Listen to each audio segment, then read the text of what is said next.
Stop. Before you read another headline about missiles intercepted, targets destroyed, and victories declared, I need you to do something unusual. I need you to ignore the explosions for a moment and look at the invoice. Because what is happening in the skies above the Middle East right now is not a war, not in any traditional sense. It is a transaction, a very specific, very deliberate, very expensive transaction. And the bill is not being paid in lives or territory. It is being paid in the one currency that actually determines who wins the next 100 years, industrial capacity. And there is a country on the other side of the planet that has been watching this transaction happen patiently, quietly, without firing a single shot. And every day it continues. That country moves closer to something it has been building toward for 30 years. We will get there. But first, let's talk about a machine the size of a motorcycle. Somewhere over the Arabian Peninsula, an Iranian Shahed 136 loitering munition is cruising at 120 miles per hour toward a military installation. It is built from commercial components, the kind of parts you could theoretically source online. It weighs roughly 200 kilograms. It has a small warhead, a basic guidance system, and one job: reach the target. It cost approximately $30,000 to manufacture. To stop it, an American Patriot PASI-3 missile launches from its battery. Track acquired, intercept confirmed, threat neutralized. Cost of that interceptor, $3,700,000, 123 times the value of the object it just destroyed. Now sit with that image. Not the explosion, the ratio. 1 to 123. Because that ratio, repeated dozens of times a day across weeks of sustained exchanges, is not a military victory. It is a slow-motion financial hemorrhage dressed up in the language of triumph. And the general at the podium saying 99% of targets intercepted, he is technically correct. What he is not telling you is what that 99% cost, what it consumed, what it permanently removed from America's ability to fight the war that actually matters. This is the trap. Not a trap set last month, not a trap set last year. A trap that was engineered deliberately, studied carefully, and sprung at the precise moment when America was most politically committed to staying inside it. Let's talk about THAAD, Terminal High Altitude Area Defense, the crown jewel of American missile defense architecture. A single THAAD interceptor costs $12,700,000. A complete THAAD battery costs $1 billion to field. These are not off-the-shelf items. They require exotic materials, precision machined guidance components, solid fuel propulsion systems that take months to produce and years to certify. The United States manufactures between 12 and 18 THAAD interceptors per year. Read that again, 12 to 18 per year for the most powerful military in human history. In the first phase of high-intensity exchanges in this conflict, American forces fired 92 THAAD missiles. That is 5 to 7 years of production capacity, gone in days. The Missile Defense Agency has publicly acknowledged the procurement shortfall will not close until at least April 2027. The factories cannot simply be switched on like a faucet. The supply chains do not work that way. The engineering timelines do not bend because a general needs more missiles by Tuesday. Iran's offensive arsenal for these engagements leans on 3 systems. The Zulfikar short-range ballistic missile, approximately $150,000 each. The medium-range Imad missile, around $250,000. Even their most advanced heavy platform, the Khurramshahr 4, approximately $8 million per unit. Stack that against the American response. Patriot PACI-3 at $3.7 million to intercept a $150,000 Zulfikar. That is a 24-to-1 cost ratio favoring the attacker. Use a THAAD round against that same missile and the ratio becomes 85 to 1. $85 spent defending for every $1 spent attacking. In the first 10 days of kinetic exchange, the cost of American and Israeli intercepts alone reached an estimated $1.28 billion against an Iranian offensive that cost Tehran a fraction of that. The Iranians are not trying to win a conventional war. They are trying to run a ledger. Every salvo they fire is not just a military operation, it is an accounting entry, a deliberate drawdown of American precision munitions that take years to replace and billions to replenish. They are not aiming at buildings, they are aiming at inventories, and the math is working. But here is what the missile counts and cost ratios do not show you. Here is what does not make the headline beneath the word intercepted. There is a number that Iranian state planners do not want their own citizens thinking about. 9 to 10 million.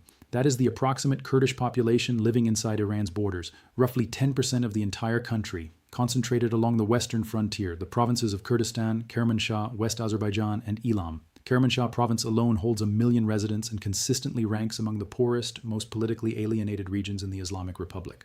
The regime did not build loyalty there, it built a reservoir of grievance. Now look at what sits on the other side of that western border, the Zagros mountain range. 2,600 kilometers of jagged ridges, snow-covered passes, deep valleys, and choke points that have defeated conventional armies for centuries. During the Iran-Iraq War, Saddam Hussein sent mechanized divisions into these mountains and watched them bleed out in the passes. Tanks are useless in the Zagros. Artillery is useless in the Zagros. What the Zagros yields to is men who know it. The Kurdistan Free Life Party, with PJAK, fields up to 3,000 battle-hardened fighters. Many are veterans of the campaign against ISIS in Syria and Iraq, trained in small unit tactics, experienced in ambush and infiltration across exactly this terrain. The Kurdistan Democratic Party of Iran, KDPI, adds another 1,000 to 2,000 fighters with decades of institutional knowledge and cross-border intelligence networks. The Kurdistan Freedom Party, PAK, contributes several hundred more, fighters formerly trained by U.S. military instructors during the anti-ISIS campaign in Kirkuk in 2015. American doctrine, American training, Iranian Kurdish hands, across all factions, somewhere between 6,000 and 8,000 armed fighters operating in terrain designed by geography itself to amplify their strengths and neutralize the IRGC's conventional advantages. On February 22, 2026, something unprecedented happened. 5 of these historically fragmented factions formally united under a single coalition. Their stated objective was unambiguous: the total overthrow of the Islamic Republic. Intelligence reporting indicates the CIA is actively working to arm these forces. American and Israeli air assets specifically targeted Iranian law enforcement command headquarters in Kurdish cities, the regime's primary instruments of internal control in the region. Destroy the security apparatus, open the path east from the Zagros, force Tehran to fight on 2 fronts simultaneously. Every IRGC battalion diverted to Kermanshah is a battalion not defending a missile battery near Tehran. Every radar system repositioned to cover the Zagros is a gap in coverage over the Strait of Hormuz. The second front costs its architects almost nothing, and it costs Iran enormously. From a pure tactical standpoint, this is genuinely elegant. But here is where I have to say something that the elegant framing deliberately obscures. The Kurdish front is also a trap, just a different kind, one that catches a different set of victims, including, eventually, the Americans who built it. Sponsoring a Kurdish insurgency at this scale means crossing a threshold from which there is no clean exit. It threatens the territorial integrity of a nation of 90 million people. It virtually guarantees that no Iranian government, whatever emerges after this one, will be capable of accepting a negotiated settlement without appearing to have capitulated to foreign-backed separatism. A Kurdish insurgency, once activated, generates its own momentum. It demands supply lines, intelligence support, constant diplomatic management of Turkey, Iraq, and Syria, all of whom have their own Kurdish populations and their own very different interests in the outcome. The tactics are sound, the strategy is the problem, and it echoes, uncomfortably loudly, the early chapters of Afghanistan. But here's the thing about this trap within a trap. While Washington's attention is split between the missile exchanges over the Arabian Peninsula and the insurgency logistics in the Zagros, while every analyst, every general, every news cycle is consumed by these 2 theaters, the actual strategic clock is ticking somewhere else entirely, not in Iran, not in Kurdistan, across the Pacific. Hold a number in your mind, 230, not 20% larger, not twice as big, 230 times. That is the factor by which China's shipbuilding capacity currently exceeds that of the United States. The Jiangnan shipyard in Shanghai, a single facility, possesses more shipbuilding capacity than every American shipyard combined. The China State Shipbuilding Corporation, one state-owned enterprise, built more commercial vessels by tonnage in 2024 than the entire American shipbuilding industry has produced since the end of World War II. China captured 53% of the global commercial shipbuilding market in 2024. The United States' share, 0.1%. Not a rounding error, not a typo, 0.1%. And here's why that commercial number is a military number in disguise. China's military-civil fusion strategy means that every tanker, every container vessel, every bulk carrier rolling out of those commercial yards is simultaneously building the organizational capacity, the supply chains, the engineering pipelines, and the workforce training infrastructure that feeds directly into People's Liberation Army Navy expansion. The world is paying Beijing to build the fleet that will challenge American naval dominance. While America was burning $12 million THAAD interceptors over the Persian Gulf, China was mass-producing the Type 052D destroyer at a rate of 3.1 ships per year. The American Arleigh Burke-class destroyer, the backbone of U.S. naval power, is being produced at 1.6 ships per year. China is outbuilding America in its primary combatant vessel class at nearly a 2-to-1 ratio, and accelerating. The plan has already deployed 10 Type 055 super destroyers, 12,000-ton platforms carrying 112 vertical launch cells designed for cooperative engagement and over-the-horizon strike. The American equivalent, the Zumwalt-class destroyer, was capped at a production run of 3 ships after catastrophic cost overruns and technical failures, 3 against 10, and counting. But the ships are almost a secondary concern compared to what is happening to America's strike inventory. The BGM-109 Tomahawk, the premier American long-range precision strike weapon, the instrument by which the U.S. Navy reaches targets from standoff distances that keep carrier groups out of harm's way. In a contested environment, exactly the kind China has spent 30 years designing around Taiwan, the Tomahawk is not just a weapon. It is the foundational assumption of the entire American way of war in the Pacific.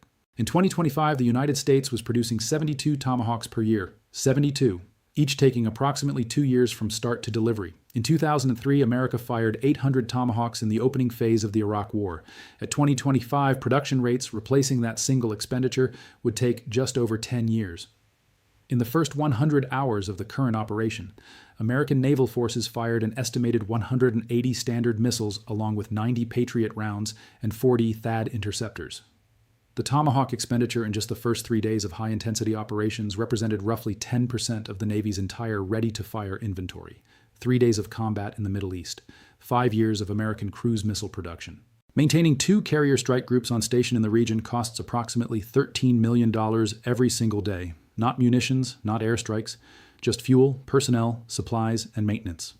At peak deployment, those 2 carrier groups absorbed 41% of all U.S. Navy global carrier steaming days, 41% of America's entire naval presence.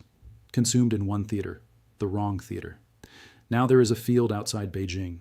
Satellite imagery from 2024 identified 59 DF-26 transporter erector launchers parked at a single facility. The DF-26 intermediate-range ballistic missile has a range exceeding 4,000 kilometers. It can carry conventional or nuclear warheads. It travels at speeds that current naval defense systems struggle to reliably intercept. And it was engineered with one specific purpose so deliberately, so precisely, that the Pentagon gave it a nickname: the Carrier Killer. America projects power across the Pacific through carrier strike groups. That has been the foundational logic of American naval dominance since 1945. The DF-26 is China's answer to that logic, estimated to be in active service in numbers exceeding 250 missiles, designed specifically to strike moving aircraft carriers at ranges that keep them far outside effective strike distance of the Chinese coast, designed to make the foundational instrument of American power projection prohibitively expensive to operate in the Western Pacific. Now combine that with what we have established: 2 carrier strike groups burning through 41% of America's global carrier steaming days in the Red Sea. A Tomahawk inventory that absorbed 5 years of production in 3 days. A THAAD production shortfall that does not close until April 2027. Ask yourself what happens when those carriers, depleted, stretched, worn, try to transit toward the Taiwan Strait. They arrive with 250 carrier killer missiles already pointed at them. And a Chinese Navy that has been building toward this moment for 30 years without pause, without distraction, and without spending a single dollar intercepting $30,000 drones over someone else's desert. This is the part that a decade of studying conflict economics has taught me to recognize. Not the weapons, not the tactics, the patience. The British Empire in the early 20th century committed to the Boer War, then the Western Front, then policing an empire stretched across every time zone. Each commitment seemed necessary. Each was justified with the language of order and deterrence, and each quietly consumed the industrial and financial reserves needed to counter the rising challenger. By the time Britain recognized the structural shift, it was already complete. The Soviet Union in Afghanistan, a military that could project force but could not sustain it. The United States in Iraq and Afghanistan, 2 decades, trillions of dollars, arsenals depleted, alliances strained, a strategic landscape that emerged less stable than before. And throughout all of it, quietly, methodically, without a single moment of drama, China industrialized, modernized, and built. The pattern is not complicated. A dominant power gets drawn into peripheral conflicts. The conflicts feel necessary, the justifications are real, the cost ratios are unfavorable but manageable, quarter by quarter, year by year, and then one day, the accountants look up from their spreadsheets and the numbers no longer work. The magazine is empty, the factories cannot keep pace, the challenger has arrived. We are not at the end of that pattern, we are somewhere in the middle of it, which is the most dangerous place to be, because in the middle, everything still looks like it is working. Let me be precise about what I am and am not saying. I am not predicting a Chinese invasion of Taiwan next month. I am not arguing that defending allies has no value. What I am saying is this: the cost-exchange ratios in the current conflict systematically favor the attacker. The American precision munitions inventory is being drawn down faster than it can be replenished. The industrial base that produces those munitions cannot be surged on short notice. The carrier strike groups deployed to the wrong theater are consuming steaming days that will not be available for Pacific contingencies. China is building warships, carrier-killer missiles, and shipyard capacity at rates that no American procurement budget currently matches. These are not opinions, these are numbers in public documents, budget submissions, procurement records, trade reports, satellite imagery analysis. The data is available to anyone willing to read it without the comfort of the official narrative wrapped around it. And somewhere in Washington, the accountants are reading it. They are sitting in offices that do not make the news cycle, staring at spreadsheets that do not fit into a headline, doing arithmetic that does not resolve into a press conference talking point. They know what 92 THAAD missiles fired means against a production rate of 12 to 18 per year. They know what 10% of the Navy's Tomahawk inventory in 3 days means for Pacific readiness. They know what 41% of carrier steaming days consumed in the Red Sea means when the Taiwan Strait scenario gets war-gamed next quarter. The generals are reporting victories, the politicians are reporting strength, the accountants are silent. That silence is the most important thing in the room. Here is what China has understood that its rivals have repeatedly failed to internalize. You do not need to defeat a superpower on the battlefield. You need to outlast it. You need to let it defeat itself.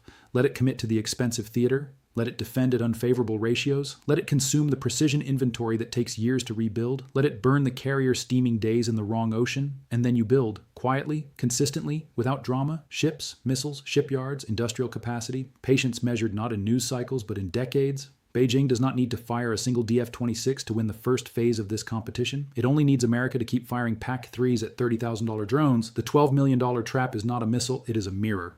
It reflects back to America the exact shape of its own strategic vulnerability, the gap between the sophistication of its weapons and the fragility of its industrial base, between the breadth of its commitments and the depth of its actual magazine, between the victories it reports and the capacity it silently loses with every intercept.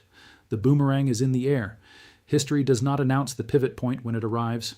It reveals it later, in the retrospectives, in the postmortems, in the careful analysis of decisions that seemed reasonable at the time, deployments that seemed necessary, interceptions that seemed like victories. 3 days of combat in the Middle East, 5 years of American cruise missile production. The ledger is being filled, one intercept, one steaming day, one depleted magazine at a time, and the entity doing the final accounting is not in Tehran. It is not in the mountains of Kurdistan. It is in Beijing, building warships, counting days, and not firing a single shot.